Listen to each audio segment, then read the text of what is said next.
한국 근대화의 상징, 최초의 백화점 미스코시 경성지점. 삼성 이병철 회장의 인수로 신세계의 서막이 열린다. 물론 미시코시 백화점으로 시작을 했지만 그것도 우리나라 명동에 우리 서울 한복판에 있기 때문에 그것도 우리나라 사람들이 주로 이용했던 백화점이 그게 전신으로 해서 바뀌기만 했죠. 그래서 그런 역사성과 또 하면서도 굉장히 럭셔리하고 또 백화점 역사의 어떤 산 증인이고. 국내 유통 근대사의 중심 신세계 백화점. 아버지를 가장 많이 닮은 막내딸. 아버지에게서 배운 경영으로 신세계의 성장을 이끌어온 이명. 경영 감각이나 여러 가지 대인 관계나 그리고 패션 감각이 뛰어나다 그래서 고 이병철 회장께서도 가장 예뻐하고 또 자기를 가장 많이 닮은 그런 자식이다라고 해서 많이 칭찬도 하고 아꼈던 자식으로 알려져 있습니다. 유통업계를 평정한 신세계. 삼성의 후광에서 벗어나 홀로 서기에 성공한 철의 여인 이명희. 39살까지 가정주부로 지냈는데 아버지가 그러니까 신세계하고 조선호텔을 이제 나눠 분배를 해주는데 그걸 갖고 제게 10위권으로 진입하게 되는 엄청난 사업가적인 능력을 발휘한다.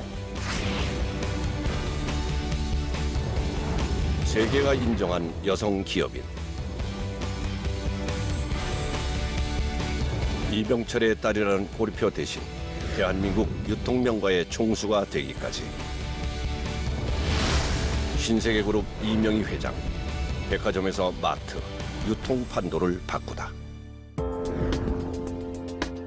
삼성그룹 창업주 이병철은 슬하에 3남 5녀의 자식을 두었다. 자식 교육을 유난히 엄격하게 시켰던 이병철. 그러나 8남매 중 유일하게 막내딸은 마냥 귀엽고 애틋했다. 삼남 이건희 회장은 아버지의 사랑을 듬뿍 받으며 자란 집안의 공주 이명희를 고운 장미에 비유할 정도였다. 귀여운 막내딸이었죠.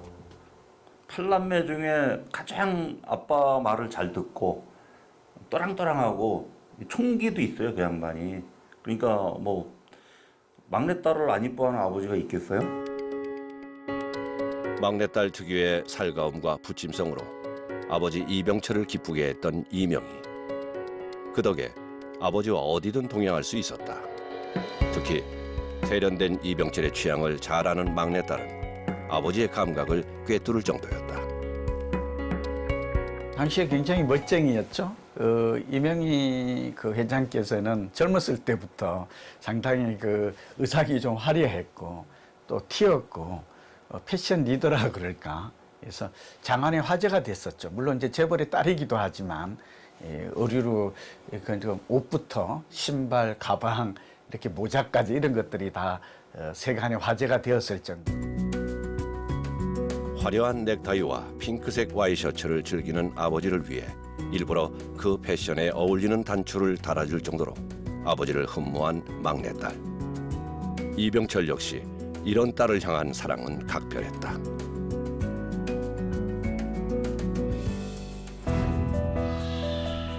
딸을 생각하는 이병철의 마음은 군사를 결정할 때 드러났다. 일찌감치 성실하고 똑똑한 삼성맨 정재훈을 막내 사윗감으로 눈여겨보아 만남을 권한 것이다. 이병철의 뜻에 따라 결혼한 이명희는 일남일녀를 두고 현모양처의 꿈을 이룬다. 그때 정재훈 회장 같은 경우에도 삼성그룹에서 가장 잘 나가는 또 재무관리 전문가로서 이병철 회장의 사랑이 굉장히 컸었다 이렇게 알려져 있거든요. 그러니까 결국 이 두 분의 결혼도 선대 회장인 고 이병철 회장의 뜻이 좀 작용하지 않았느냐. 어떻게 보면 환상의 궁합이죠. 그러니까 재벌가의 딸과 경영의 기재가 이렇게 만났고. 그러던 어느 날 애지중지 아끼는 막내들에게 사업을 제안하는 아버지 이병철. 당시 살림만 하던 이명희는 반기를 들었지만 아버지의 뜻을 거역할 수 없었다. 막내딸에 대해서 뭐 백화점과 조선호텔 두 가지를 줬는데 거기에 대해서 다른 형제들이 크게 뭐 문제 제기하거나 그런 것은 없었던 것으로, 또 그 당시에 생각해 보시면 백화점이나 호텔 사업이 지금이야 이제 뭐 굉장히 커지고 규모도 있지만 그 당시 70년대 뭐 후반 이럴 때 생각해 보면 뭐 규모가 그렇게 사실 큰 그런 편은 아니었거든요. 그러니까 그런 면에서도 다른 형제들이 뭐 크게 이렇게 욕심을 낼 만한 그런 사업은 아니었지 않나. 이병철이 이명희에게 사업을 맡기려는 것은 갑작스러운 일이 아니었다. 대학 졸업 후 신문사 수습기자로 일했던 이명희. 여느 재벌가의 딸들과는 달리 재기발랄하고 적극적이었다. 여기에 사업 수완까지 아버지를 닮은 막내딸이 가정에 안주하는 것이 아버지 이병철은 안타까웠던 것이다. 우리가 이병철 회장의 자녀들 중에 중앙일보에서 그 매스컴 미디어의 언론인 활동을 했던 분이 굉장히 많습니다. 이건희 회장도 중앙일보의 이사로 상당 기간 재직을 했죠. 당시에 경영 참여를 하기 전에 언론에서 몸담아야 한다는 게 이병철 회장의 생각이었던 것 같아요. 다른 사업에 비해 백화점 경영은 도전 정신과 변화를 읽는 감각이 필수이다. 막내딸의 타고난 감각과 변화에 대처하는 능력을 지켜본 이병철은 이명희를 설득했다. 여성도 능력에 따라 경영에 참여하는 시대가 열릴 거라는 이병철의 해안은 적중한다. 이명희 회장이 2005년 1월 달에 신세계 그 사보에 기고한 글이 있습니다. 거기서 이제 한 세 가지를 들었는데, 첫째는 분석적이다. 본인이 분석적이기 때문에 아버지가 백화점 사업을 나한테 줬던 것 같다라고 했고, 나머지 두 가지는 변화무쌍한 거, 그리고 새로운 것에 대한 어떤 호기심 같은 거, 이런 게 좀 남달랐기 때문에 아마 아버지께서 백화점 사업을 권했던 것 같다. 이렇게 이제 기록을 한 적이 있어요. 이명희를 사업가로 키우기로 진작에 결심했던 이병철은 인사들의 모임 자리인 골프 회동에 항상 이명희와 동행했다. 이명희는 그곳에서 자연스레 경영 수업을 받게 되는데, 이때 맺은 인맥은 훗날 신세계를 키우는데 큰 도움이 된다. 골프장에 가면 늘 데리고 가요. 데리고 가는데 그때 뭐 정재용 회장이라든가 그 높으신 분들을 다 만나서 어떻게 보면 인맥을 그때 쌓게도 만들어 주시고, 오히려 어떻게 보면 술자석 같은 데도 불러갖고 언론 들었나? 그러니까 신세계 그룹이 삼성에서 떨어져 나왔지만 저게 10위권에 들어가 있는 이유가 인맥, 그걸 활용을 잘하는, 아버지를 꼭 빼닮은 사람. 자신을 믿어준 아버지를 위해 세계 인류 백화점을 만들겠다는 생각으로 이명희는 자기만의 방식으로 신세계를 이끌어간다. 백화점 사업의 생명인 패션 트렌드를 놓치지 않기 위해 1년에 2번 이상은 해외로 나가 안목을 쌓는 이명희. 또한 신세계는 우리나라 최초로 미국 뉴욕에 해외 지점을 설립해 해외 시장 개척에 앞장섰다. 이런 노력으로 80년대 초 프랑스의 거장 피에르 가르덴과 일찌감치 기술 제휴를 통해 국내에서도 해외 유명 브랜드의 제품을 살 수 있게 장을 마련한 신세계 백화점. 당대 탑스타들을 기용해 그 위상을 높였다. 이제 젊어서부터 뉴욕하고 유럽을 1년에 2번씩 갔다 와요, 이 양반이. 그래가지고 자기 본인이 그 인터뷰에서 어떤 얘기인데, 나는 갔다 오는 순간 완전히 바꿔갖고 온다. 그러니까 가족도 달라졌네? 그러니까 헤어스타일부터 패션을 완전히 바꿔갖고 오고, 이 양반이 사진 찍는 걸 되게 좋아해요. 아버지의 메모하는 습관을 꼭 빼닮은 이명희는 새로운 의상이나 제품 등을 보면 항상 꼼꼼하게 메모를 한 뒤 상품 개발팀이 참고할 수 있도록 전달했다. 이런 이명희의 노트는 직원들에게 교과서라고 불릴 만큼 그녀의 안목은 정확했다. 또한 백화점 인테리어를 바꾸고 제품 배치 하나하나까지 점검했다. 그렇게 이명희의 손길을 거치면서 신세계는 점차 고급 백화점의 면모를 갖추게 된다. 백화점 수장으로서 이명희의 진면모가 발휘되는 순간이었다. 이처럼 아버지 이병철의 치밀한 경영 감각을 본받은 이명희의 경영 노하우는 신세계를 고속 성장시킨다. 거기서 사면은 정말 틀림없었어. 물건이. 그 시대에는. 다른 데서 하면은 뭐 시장과 라벨 작업한 것도 있었고 뭐 이렇게 그 인스펙션이 제대로 안 돼가지고 하자 있는 물건도 속임수로 팔기도 했고 그랬는데 신세계 백화점에서 하면 하자가 하나도 없었어. 정말 좋았어. 그걸 저는 느껴요. 그러나 고속 성장으로 승승장구하던 신세계 백화점이 위기를 맞게 되는데 바로 롯데그룹이 백화점 사업을 시작한 것이다. 롯데 신격호의 장녀 신영자 그리고 삼성 이병철의 막내 이명희 두 사람은 대학 동창이자 오래전부터 유통사업의 라이벌이었다. 백화점 사업을 필두로 두 그룹의 본격적인 유통업계 전쟁이 시작된다. 재계 서열을 다투는 삼성과 롯데 간 경쟁은 연일 신문 기사를 장식했다. 신영자 이사장도 롯데백화점을 초창기부터 사실 만들어 온 사람이죠. 어떻게 보면 이명희 회장보다도 더 이제 처음 시작부터 만들어 온 그런 상황이었기 때문에 두 분의 어떤 자존심 싸움이랄까 뭐 이런 것은 단순히 개인 간의 그런 경쟁 심리를 넘어서서 그런 신세계와 롯데 그룹의 어떤 자존심을 건 그런 경우들이 종종 있었죠. 롯데는 공격적인 마케팅을 펼쳐나간다. 다이애나비와 같은 해외 유명인 초청부터 지역구를 기반으로 한 몸집 부풀리기까지 백화점 혈투를 계속해서 펼쳐나간다. 롯데의 맹추격에 결국 백화점 1위 자리를 내주게 된 신세계. 우리 국내 백화점에 대한 노하우는 당연히 신세계가 가장 영업을 오래 했기 때문에 알고 있었지만은 그때 게임은 갑자기 이제 백화점 체인점화를 하던 시절이었기 때문에 돈 많은 사람이 인수합병 잘하는 사람이 바로 1위로 갈 수 있는 이게 이미 만들어진 백화점을 제가 인수하는 거니까요. 또 현금을 가지고 인수하는 거니까. 백화점 사업의 선두를 빼앗긴 충격이 가시기도 전에 이명희에게 비보가 전해진다. 바로 아버지 이병철의 죽음이었다.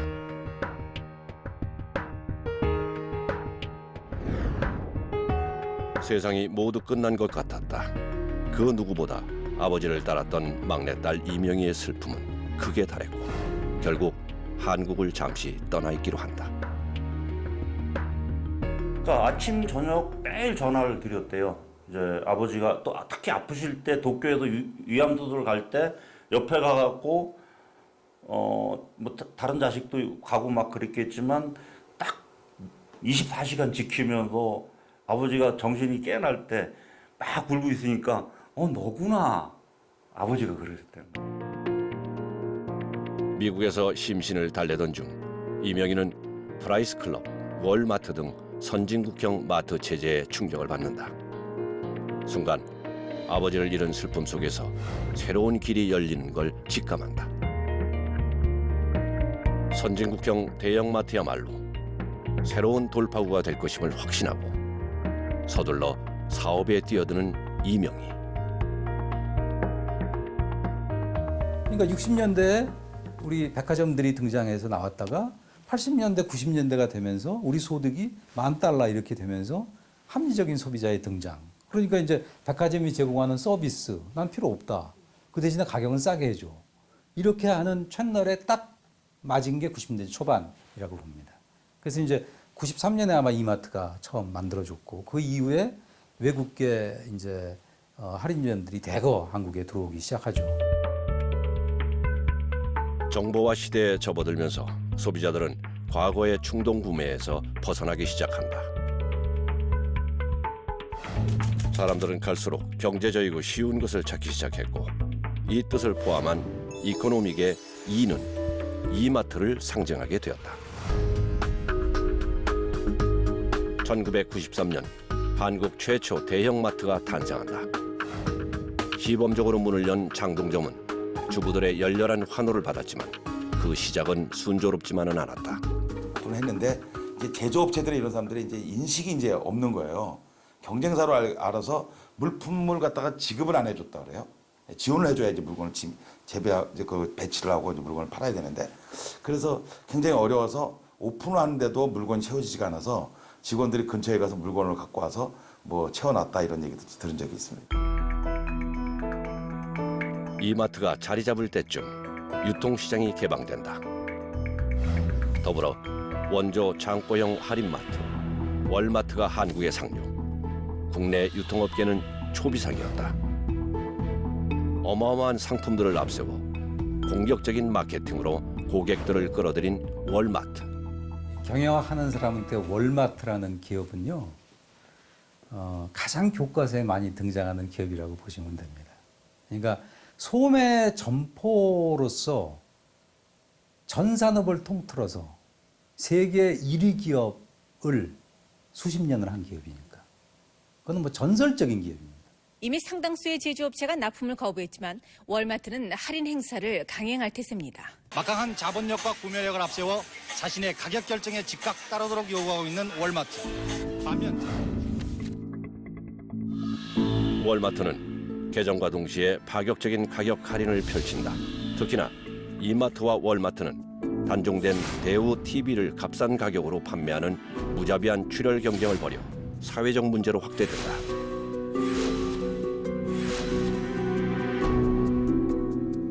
물류의 혁신. 그러니까 월마트의 물류 코스트는 다른 할인점에서 비교가 안 될 정도로 쌉니다. 바잉파워가 강하니까. 그래서 미국의 소매 점포를 평정한 거예요. 그 전략을 우리 한국에서 그대로 한 겁니다. 미국적인 월마트와 차별화가 시급한 시점이었다.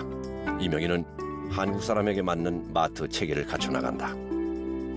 공산품과 냉동식품 위주의 월마트 물품과 반대로 이마트는 야채, 과일 코너 등 신선품 위주로 물량을 늘려나갔다. 높은 선반 높이를 한국인의 키에 맞추는 등 한국인을 위한 마트 체제로 개선해 나갔다.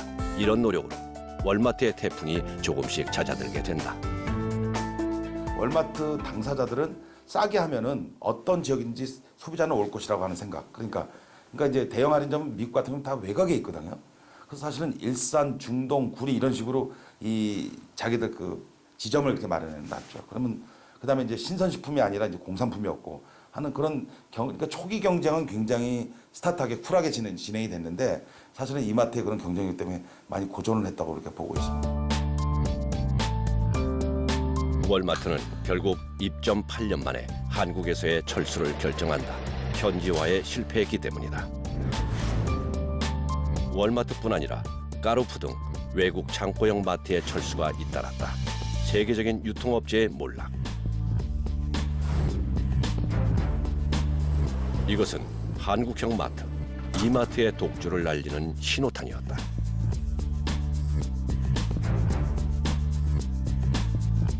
월마트가 한국에 들어와서 그 당시에 국내에 선보였던 게 어떻게 보면 창고형 이제 할인점이었다면은 이마트는 어떻게 본다면 동네 기존에 저희가 국내에서 많이 볼 수 있었던 동네 슈퍼마켓 같은 느낌에서 좀 더 확대된 개념 그런 쪽으로만 이제 치중을 했기 때문에 어떻게 보면 월마트가 실패한 요인이자 국내 이제 이마트가 성공했던 이유가 결국에는 지역화, 지역 차별화에 대해서 좀 성공을 했던 게 아닌가.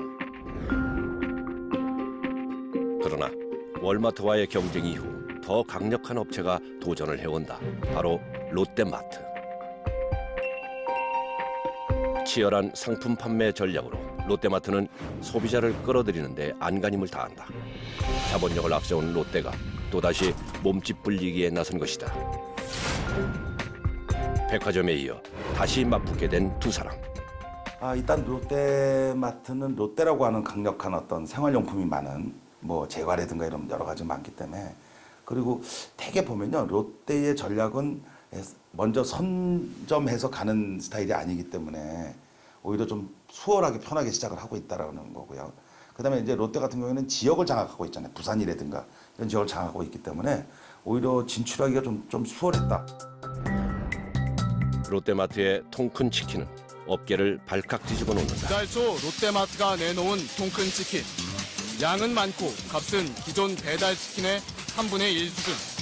소비자들의 반응은 폭발적이었습니다. 잇따라 선보인 통큰 할인 시리즈는 롯데의 외형 성장에 불을 붙인다. 해외 업체들과 경쟁하며 어렵게 다가온 신세계 마트 사업을 롯데는 단기간 내에 따라온 것이다. 그게 이제 게릴라 마케팅이라고 우리가 보통 얘기해요. 그러니까 잠깐 사람들에게 효과를 주는 거죠. 근데 그거는 이제 장기적으로 이어가면 이제 별 큰 효과는 없어요. 근데 이제 아까 좀 말씀하신 통큰 닭 이런 거 나왔던 거 치킨 같은 거 이런 거는 나름대로 효과가 있었다 그래요. 그래서 그렇게 되면 이제 전체적인 이제 붐업이 되죠. 전체적인 제품에 대한 영향을 미치게 됩니다. 백화점에 이어 마트 분야까지 롯데의 끈질긴 추격에 맞서야 하는 신세계. 이명희 회장은 전공법으로 백화점 사업에 다시 승부를 건다. 롯데와의 제대로 된 경쟁을 위해 롯데의 아성인 부산에 도전장을 내민 것이다. 이명희와 신세계는 아무도 모르게 부산 입성에 사상 최대의 공격 투자를 감행한다. 세계 최대 규모의 백화점 부지를 인수한 신세계. 근데 이 부지가 또 23,000평이에요. 그러니까 롯데를 빼고 23,000평의 부지 가격이 1,330억이 넘습니다. 그런 부지이기 때문에 롯데 입장에서도 보면 우리 외에는 아마 이거 부지에 신경 쓸 회사가 없을 것이다라고 자신감을 가졌던 것 같아요. 근데 결과적으로 거의 자만심이 됐지만 누가 봐도 아마 신세계가 들어올 것이라고는 롯데뿐만 아니고 저도 마찬가지고 다른 사람들이 생각하지 않았지 않을까 그렇게 생각하고 있습니다. 롯데가 장악하고 있던 부산에 천문학적인 액수를 베팅. 모두가 실패를 예상했던 센텀시티 신세계 백화점. 그러나 신세계의 뜻밖의 행운이 찾아온다. 백화점 건설을 위한 공사가 한창이던 당시 해운대를 기반으로 한 센텀시티 부지에서 온천수가 터진 것이다. 롯데 입장에선 믿을 수 없는 비보였다. 신세계도 아마 온천을 파면서 아마 긴가민가했을 거예요. 근데 예전에 이 지역이 온천 지역이거든요. 근데 온천은 중요한 거는 수질입니다. 그러니까 온천이 온도가 아니고 수질인데 그 수질이 또 사람한테 좋은 그런 온천이 하더라고요. 그래서 아마 긴가민가했던 부분들이 얘들은 예감이 맞구나라는 아차 하는 그런 쾌감으로 오지 않았나 생각합니다. 본래 유이시를 사면서 계획했던 그런 거를 좀 금상첨화로 만들어주는 게 온천이 아니었나 그렇게 생겼을 것 같습니다. 롯데와의 유통전쟁에서 연이어 패한 뒤 절치부심의 심정으로 센텀시티를 공략한 신세계 백화점.